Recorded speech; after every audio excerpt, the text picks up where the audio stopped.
वादग्रस्त ठरलेला वडगाव शहराचा नवीन विकास आराखडा रद्द करण्यात आल्याची माहिती सत्तारूढ युवक क्रांती महाआघाडीच्या नेत्या व माजी उपनगराध्यक्षा प्रवीता सालपे यांनी पत्रकार परिषदेमध्ये दिली. नागरिकांवर अन्याय करणारा व राजकीय हेतूने सत्तारूढ युवक क्रांती महाआघाडीने हा विकास आराखडा तयार केला आहे, असा आरोप विरोधी यादव पॅनेलने केला होता. याबाबत गेले 2 वर्षे यादव पॅनेल व युवक क्रांती आघाडी यांच्यामध्ये यावरून आरोप प्रत्यारोप होत होते.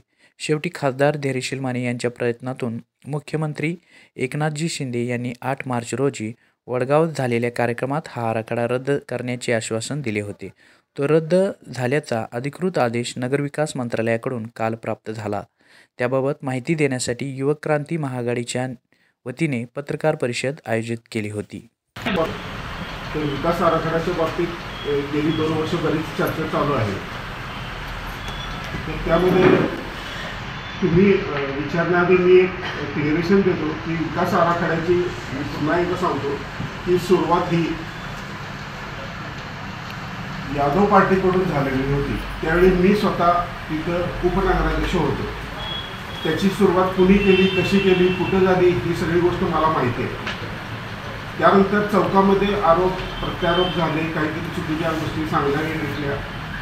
मला एका गोष्टीचं दुःख आहे की एक चांगले व्यक्तिमत्व किंवा गावातील एक आपण जे जबाबदार व्यक्ती म्हणतो त्या लोकांनी सुद्धा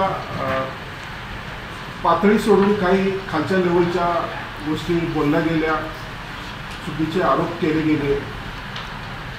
पण विकास आराखड्याची सुरुवात जी त्यांनी केली ती विकास आराखड्याची सुरुवात जी झाली होती ती त्याची 9/2/2012 झाली होती आणि त्याचे ठराव झाली होती. त्याची सूचना विजयताई गुलाबराव पोळ, अनुमोदक विश्रांत बाळू माने आणि त्यावेळेच्या नगराध्यक्षांची सही वगैरे आहे. हे मागच्या पत्रकार परिषदेमध्ये आपण सांगितलं होतं, दाखवलंही होतं.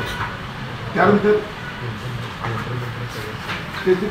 त्यावेळी झालेले टेंडर काढलेले त्याच्यावर असणारी सही हेही आपण मागच्या वेळी दाखवलं होतं तुम्हाला. तर कुठल्याही कामाची सुरुवात ज्यांनी केली होती त्याची जबाबदारी झटकून बाजूला होता येत नाही, कारण हे कागदपत्रे सगळे पुरावे आहेत. त्यानंतर ते जनरल मिटिंगला आले. जनरल मिटिंगला तो विषय आला. एक प्रोसिजर सुरू केल्यानंतर ते थांबत नसते. बरेच लोक त्यातून मग वेगळा अर्थ करतात, तुम्ही केला नसता तर काय झालं असतं, तर शासनानं केला असता आणि शासनानं केला असता तर मॉडिफिकेशन जे होते ते आपल्याला टाकता आले नसते. दुसरी गोष्ट, यामध्ये उठसूट माझ्यावर भरपूर आरोप झाले. मला एक गोष्ट सांगायची आहे की आपण सर्व म्हणजे ज्ञात आहात की कुठलाही जनरल मिटिंगचा विषय ज्यावेळी जनरल मिटिंगमध्ये येतो त्यामध्ये हा एखादा विषय ठेवला जातो तर त्या विषयावर सर्वानुमते किंवा काही मताने विरोध केल्यानंतर तो ठराव पास होतो. तर हा ज्यावेळी शेवटच्या ह्याच्यामध्ये ठराव पास झाला त्यावेळी सर्वानुमते तो ठराव पास झाला. याचा अर्थ काय झाला, सर्व नगरसेवकांनी त्याला संमती दिली.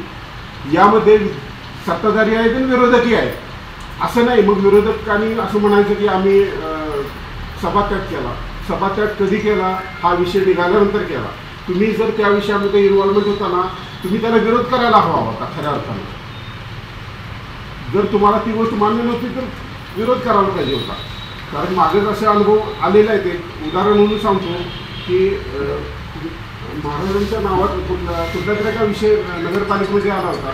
त्यावेळी दादांनी त्यावेळीचे 4 नगरसेवक होते तर त्यांनी तो विरोध मांडला आणि तो विरोध लेखी घेतला गेला की आमचा त्या गोष्टीला विरोध आहे. असा कोणताही विरोध ह्या नीतीला कुणीही केला नाही. तुम्ही ही नगरसेवक होता, तुमची तितकीच जबाबदारी आहे. तुम्ही एकाने तरी विरोध केला का त्या गोष्टीला? उठसूट माझ्यासारखे अल्पसंख्याक आहे, माझ्या मागं काही थोडीशी सामाजिक ह्याच्यामध्ये थोडंसं आम्ही ओबीसी आहे म्हणून जर आम्हाला उठसूट चुकीचे आणि हलके शब्द वापरून जर आमच्यावर तुम्ही अन्याय करत असाल तर हे चुकीचं आहे. आम्ही सहन करणार कारण आम्ही अल्पसंख्याक आहे. याचा अर्थ तुम्ही काहीही बोलाल जाऊ कुठंपर्यंत घसरायचं, याला काही मर्यादा आहेत का नाही? आपल्यावर काही संस्कार आहेत का नाही? तुमचे संस्कार काढणे इतकं मी मोठा नाही, पण तुम्ही जे काही बोलला ते चुकीचं बोलला. काही लोकांना एक केलं की तुम्ही दुसऱ्याच्या शब्दून गोष्टी बदलून घेतल्या, त्या चुकीच्या झाल्यात. या गोष्टीबद्दल मला वाईट वाटते. खरं म्हणजे ही गोष्ट बोलायची नव्हती तरीसुद्धा मला राहुल नाही म्हणून ही गोष्ट बोलतो मी. याची सर्वस्व जबाबदारी तुमची आहे, तुम्हीच घ्यायला पाहिजे. आणि राहिल्याविषयी आरोपाबाबतीत जे काय बोललं जाते की आम्ही इलेक्शनमध्ये त्याचं उत्तर देऊ, आता बोलण्यात काय अर्थ आहे. आता आपल्याला विकास आराखड्यावर बोलायचं आहे. विकास आराखड्याच्या संदर्भात बोलले की तो तुम्ही चालू केला, त्याचा अंत असा झाला, त्यानंतरही काही गोष्टी झाल्या, त्यामध्ये चर्चा असे झाल्या तसे झाल्या. तुम्ही म्हणताय की त्याला मॉडिफिकेशन हे आम्ही जे मान्य केले होते ते मॉडिफिकेशन असलं तर ते आम्हाला DP पाहिजे होता. जर मॉडिफिकेशन ज्या कमिटीनं आमचं मॉडिफिकेशन ॲक्सेप्ट केले नाही म्हणून आम्हाला त्या गोष्टीचा विरोध आहे. म्हणून त्या गोष्टीला आम्ही विरोध केला. माननीय खासदार साहेब असतील, मुख्यमंत्री असतील, या सर्वांना आम्ही त्या पद्धतीनं आमची निवेदनं दिली, त्यांना सांगितलं. त्यानंतर मुख्यमंत्री साहेबांनी काय सांगायचं ते आपल्या सर्वांच्या समोर जाहीर सभेत सांगितलं की तुमच्या हद्दवाढीनंतरचा हा विषय घ्यायचा. त्या पद्धतीनं त्यांचे पत्रव्यवहार झालेत आणि ते पत्रव्यवहार आलेले आहेत. ते पत्रव्यवहारसुद्धा आता आपल्याला आमचे नेते आहेत ते वाचून दाखवतील. मला थोडक्यात प्रास्ताविक करायचं होतं, त्यांनी थोडक्यामध्ये सांगितलं. धन्यवाद. आणि 2021ला हा DP लागू झाल्यानंतर या वडगावमध्ये एक वेगळ्या पद्धतीचं वातावरण चालू झालं आणि त्या DPच्या डेव्हलपमेंट प्लॅनच्या विषयात सोडून राजकारणाकडे जास्त वळलं गेलेला असं मला थोडंसं ते शंकास्पद वाटते की एखाद्या विषयावर खरोखर अर्थ दे. विरोधकांना एखादी गोष्ट जर खरोखर सत्ताधाऱ्यांची चुकत असेल तर त्या पद्धतीनं मांडून ती तशा पद्धतीनं करून घ्यायला पाहिजे. हे विरोधकांची देखील भूमिका असते, ही भूमिका तुम्ही ठेवायला पाहिजे होतं. समजा DP ज्यावेळेला ओपन केले त्यावेळेला तुम्ही जर त्याच वेळेला सभात्याग न करता तुमचं मत मांडलं असतं त्याच्यावर तुमचा मुद्दा मांडला असता की हे DP करत असताना अशा पद्धतीचं विरोध काम झाले किंवा अन्यायकारक काम झाले किंवा अशा पद्धतीचा DP नको पाहिजे होता, यामध्ये ही सुधारणा केली पाहिजे होती. अशा पद्धतीच्या खऱ्या अर्थानं जर तुम्हाला जर डेव्हलपमेंट प्लॅनमध्ये जर सहभाग घ्यायचा असता तर असे मुद्दे मांडून तुम्ही तो विषय तिथपर्यंत संपवला असता की त्यावेळेला सभात्याग करून आपण जे काही ह्या लोकांनी केलं तो नंतर अन्याय आहे का कसा आहे हा थोडंसं आपण जरा बाजूला ठेवू. पण एक DP करावा हा सगळ्यांची भूमिका होती, जशी आमची होती तशीही त्यांची होती. पण जो DP झाला 2021ला तो जनतेलाच जर अन्याय करत वाटत असेल तर मग आम्हाला देखील त्याच्या बाबतीत कुठला तर विचार करावा लागेल. आम्ही जोपर्यंत आमचे 47 मॉडिफाय शासनाच्या दरबारी आम्ही प्रशासनाकडे दिलं होतं, आम्हालाही ते वाटत होतं की हे 47 मॉडिफाय आहेत, हे जर मुद्दे गेले तर वडगावचा बराचसा DP व्यवस्थितरित्या होईल आणि त्यामध्ये आपल्याला काहीतरी पुढे चान्सेस आहेत की बाबा या वडगावचा विकास करण्यासाठी थोडंसं आपल्याला त्यामध्ये भाग घेता येईल. 47 DP ज्यावेळेला नाकारले त्यावेळेला आमच्या सर्व नगरसेवकांची मीटिंग आम्ही बोलवली. त्या मीटिंगमध्ये आमचा विषय झाला की पुढे आपण काय करायचं. आम्ही विरोधक कधी काय करतात, विरोधक काय बोलतात हे कधी आम्ही बोललोच नाही. त्यांनी त्यांची भूमिका मांडत गेले, त्यांनी त्यांचे सांगत गेले, त्या पद्धतीने त्यांना आम्ही मुभा दिली. प्रत्येकाला या लोकशाहीमध्ये आपलं मत मांडायचा अधिकार आहे, त्या पद्धतीने त्यांनी त्यांच्या पद्धतीने तशा पद्धतीने त्यांनी मुद्दे मांडत गेले. आम्ही 47 DP ज्यावेळेला आमचे मॉडिफाय झाले नाही शासनाकडून त्यावेळेला आम्ही शासन दरबारी आपण कुठेतरी न्याय मागितला पाहिजे आणि ह्या DP कॅन्सल करण्यासाठी रद्द करण्यासाठी आपण कुठेतरी हे प्रस्ताव दिला पाहिजे आणि आपण सगळ्यांनी एकसंघ त्याच्यासाठी आपण कुठेतरी आवाज उठवला पाहिजे. असं आमच्या सर्व नगरसेवक आमच्या नेते मंडळींची मीटिंग झाली आणि त्यानंतर आम्ही माननीय धैर्यशील दादा खासदार आपल्या विद्यमान खासदार त्यांच्याकडे जाऊन आम्ही निवेदन दिलं आणि तिथून थोडंसं आमच्या कामाला गती लागली. आम्ही 4 वेळा सर्व नगरसेवक मंडळी आम्ही जाऊन प्रत्यक्ष त्यांना भेटलो. भेटल्यानंतर त्यांनी आम्हाला मुख्यमंत्र्यांच्याकडून करून घ्यायचा आम्हाला शब्द दिला की तशा पद्धतीचं तुम्ही आम्हाला द्या की आपला एक DP व्हायला आपल्याला स्थगिती मिळायसाठी एक आपला हद्दवाढ प्रस्ताव हा एक आपल्याला विषय आहे आणि या हद्दवाढ प्रस्तावाचं निमित्त घेऊन आपल्याला DP कॅन्सल करता येते का, रद्द करता येते का आणि नंतर हद्दवाढ झाल्यानंतर करता येते का बघूया. अशा पद्धतीचं त्यांनी आम्हाला शब्द दिल्यानंतर आम्ही वडगाव शहराची हद्दवाढ करून नंतरच वडगाव नगर परिषदेचा प्रारंभ विकास आराखडा करण्याबाबत म्हणजे थोडक्यात त्यांचं म्हणणं काय की हद्दवाढ झाल्यानंतर नव्याने DP सादर करा आणि त्याचं हे पत्र कोणाचं हे सेक्रेटरी नंतर आले हो आता काल आले कालचं आहे त्याला याचा एक विषय वाचला आणि त्याचा एक खाली त्याचे संदर्भ लिहिला त्याची एक कॉपी तुम्हाला सगळ्यांना देतो. त्यानंतर खासदारांनी जे त्यांना पत्र दिले आम्ही मुख्यमंत्र्यांना आम्ही निवेदन दिलं त्याची एक झेरॉक्स दिली आम्ही वडगावचा DP कसा चुकला असे 8 मुद्दे आम्ही घातले आणि त्यानंतर खासदारांनी मुख्यमंत्र्यांना दिलं ते इथंच त्यांनी तिथं रिमार्क स्टेजवरच मारला स्थगितीचा. त्याप्रमाणे ॲक्च्युली ते स्थगिती म्हणता येत नाही की हे रद्दच झालं, पण आता अर्थ शब्दार्थ वेगवेगळे काढले होत जात आहेत. त्या आता तर सध्या ते थांबलेलं आहे आणि यात सरळ सरळ म्हटले की नवीन हद्दवाढ झाल्यानंतर प्रस्ताव सादर करा. तुम्हाला प्रत्येकाला एक एक कॉपी देतो.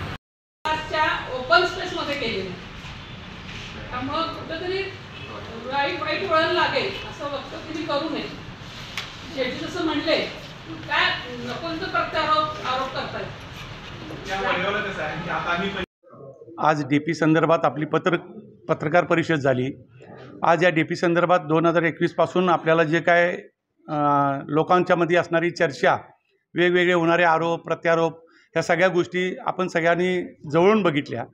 पण यामध्ये एकंदरीत आपल्याला एकमेकाला DPच्या संदर्भात सहकार्य करण्याची भूमिका सोडून व्यक्तिगत पातळीवर कुठं कोणावर तर आरोप प्रत्यारोप केले जात होते.